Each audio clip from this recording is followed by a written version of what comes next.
Hey friends, welcome back to the Spooky Files. If you're here after episode 1, thank you so much for returning. And if you're new, welcome. I'm glad to have you. I'm your host, Mary Ellen Quigley. This is where we dive into the paranormal, the unexplained, the I swear I saw something, but I don't want to admit it moments that we all have. And today's theme is roads you shouldn't drive after dark. Now, look, I get it. Driving after dark is already creepy in its own way. But combine that with long stretches of road where you're the only car on the road, lights that are unexplained, creepy static from your radio, and just the overall uneasy feeling that you get when you're driving after dark by yourself.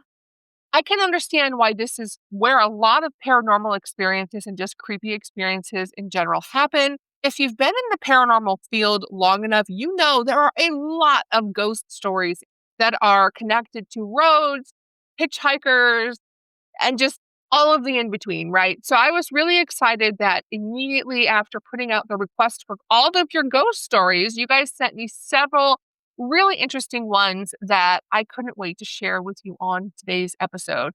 So buckle up and let's get into it. The first story is called The Vanishing Cyclist on US 41. And this one immediately caught my attention for two reasons. One, because the story was sent in by Chris, who had the best email subject line. He said, I think I almost hit a ghost. Is there paperwork for that? Not sure there's paperwork for that, but we'll see when we get into the story. Secondly, this story comes from US 41 in the state of Indiana, and I live in Indiana. I'm very, very familiar with US 41. My grandma, back in the late 90s, lived just outside of Turkey Run, and her house was actually off of 41. And then my sister went to Vincennes University and Indiana State for a little while. And so, I was up and down US 41 a million times in my younger years. If you're from Indiana, you will know that 41 is kind of an interesting space because back in the day, US 41 through Indiana was the main way of going south. Like that was the main thoroughfare that everybody took. It was full of businesses and truck stops and stores, roadside market. There was all kinds of really cool stuff on 41. But then after I-65 was built, traffic diverted, and now 65 is the best way to go through the state, which makes sense because it goes through Lafayette and it goes through Indianapolis and it's a straight shot from Louisville. So it makes sense. But because of business shifting to I-65, US 41 is pretty desolate. There are still some cities and towns that you go through, but if you've been down the road recently, you will know that there are long stretches of road where there is just nothing. Like if you have to go to the bathroom, you're going to be in trouble because there are stretches where you're going to go an hour and there's really no place to go to the bathroom. So it's a very different space than it was, 20, 30, 40 years ago. And when this person sent in their story, I was like, yep, that checks out with what I know about US 41. So let's get into Chris's story. He wrote, Hi, Mary. Last summer, I was driving home from a buddy's house at about 11 p.m. It was one of those warm nights where the bugs are really loud and the sky looks like it's going to storm. US 41 is my shortcut home. It's 4 miles of pavement with fields on both sides and no streetlights at all. It's the kind of road where you start talking out loud and playing the radio just to fill the silence. Very true. Again, if you've been down 41, you know. I came around a bend and instantly slammed on the brakes. There was a man on a bicycle directly in my lane. No lights on the bike, no reflectors, just this dark figure pedaling slowly, but too slowly, like he wasn't actually pushing the pedals, just gliding. Everything in my passenger seat went flying. My seatbelt locked so fast that it punched me in the chest. The cyclist didn't react, didn't turn around, didn't wobble or swerve. He just kept moving at that gliding pace. I honked, more panicked, like a please notice me before I become a criminal kind of honk. And there was nothing, not a flinch, didn't even turn their head.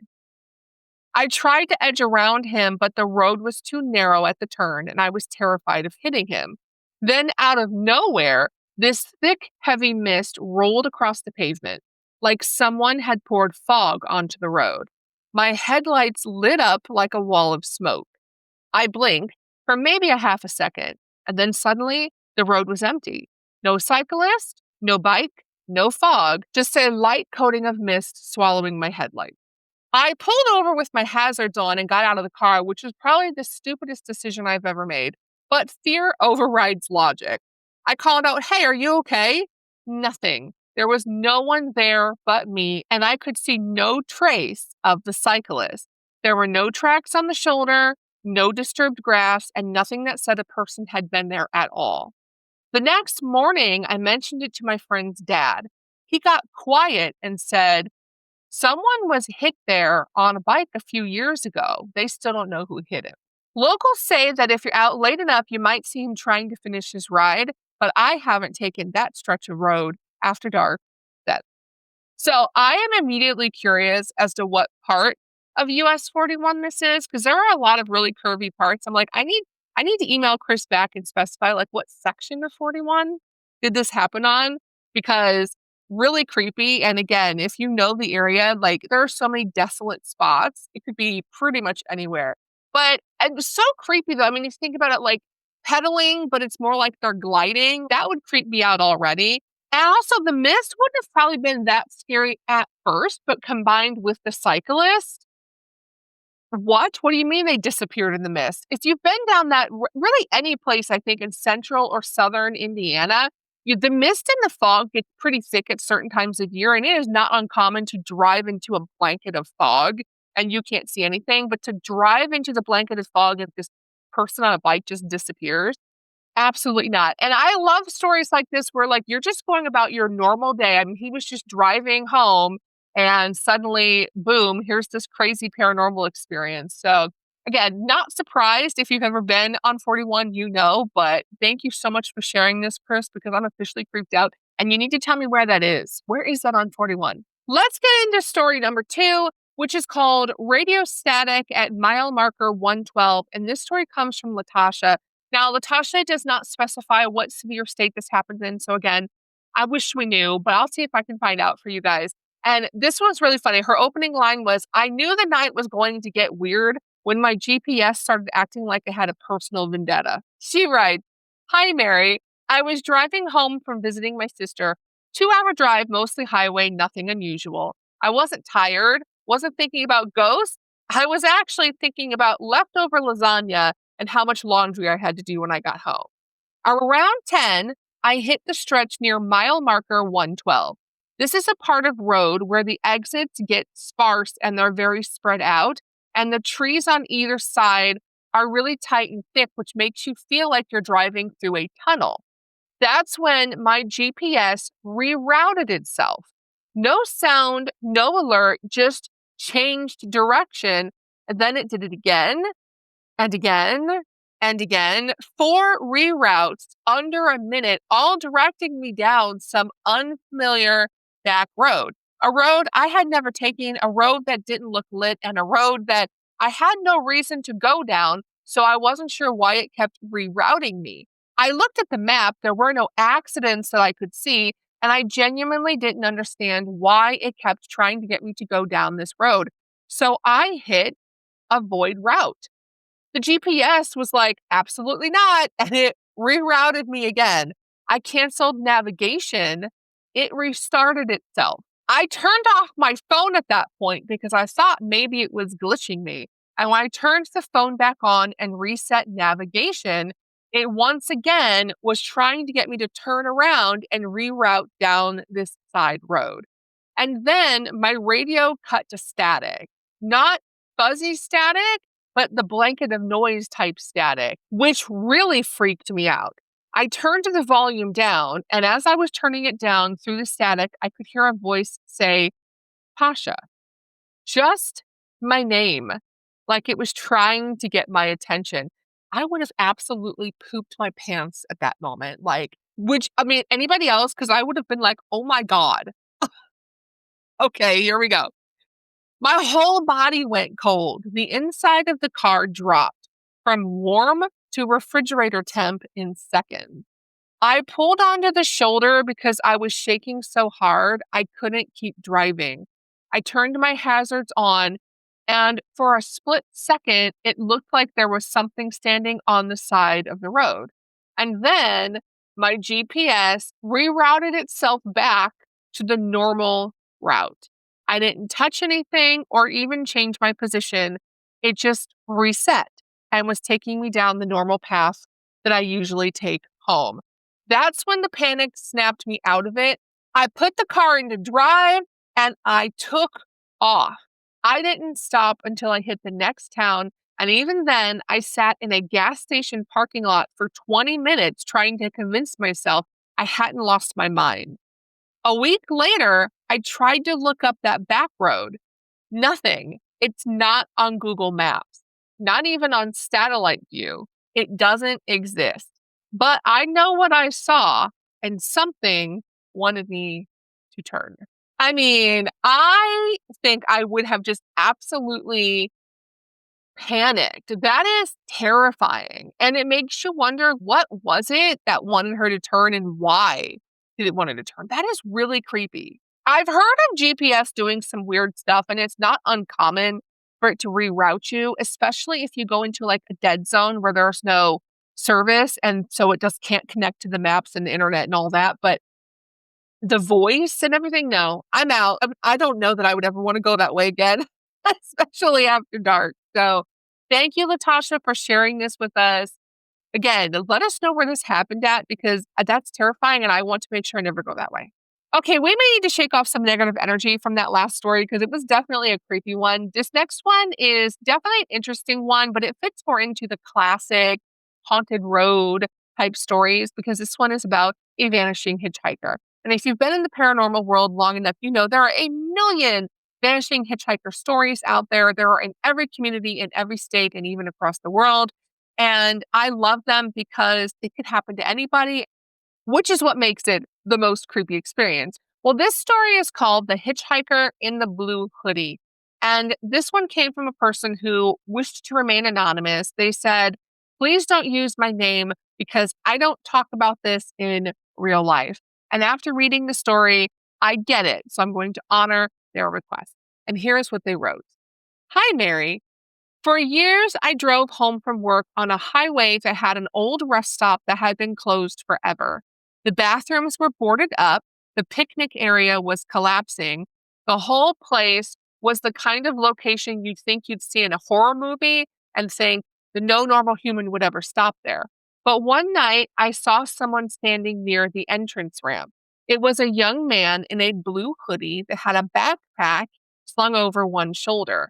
Head down, thumb up.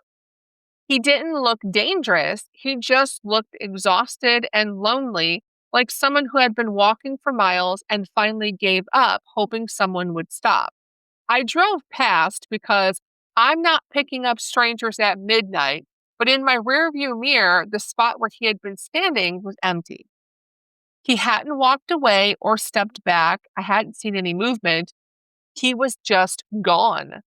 5 minutes later, I could hear movement behind me and the sound of heavy breathing. Whew. I don't know, guys. All right. My stomach dropped. Mine would have too. I checked the mirror and the boy was in my back seat. Blue hoodie backpack, head lowered like he might be crying or praying. I yanked the wheel so hard, I almost hit the guardrail. But when I blinked and looked back up, he had vanished. I went home shaking. It terrified me, and I slept with every light on. Weeks passed, and I convinced myself that maybe I imagined it. I had been listening to way too many ghost stories. Maybe I was stressed, exhausted, having highway hallucinations. But then it happened again. I drove past that same rest stop one evening and caught movement by the picnic tables. The same young man, same hoodie, but this time he wasn't hitchhiking.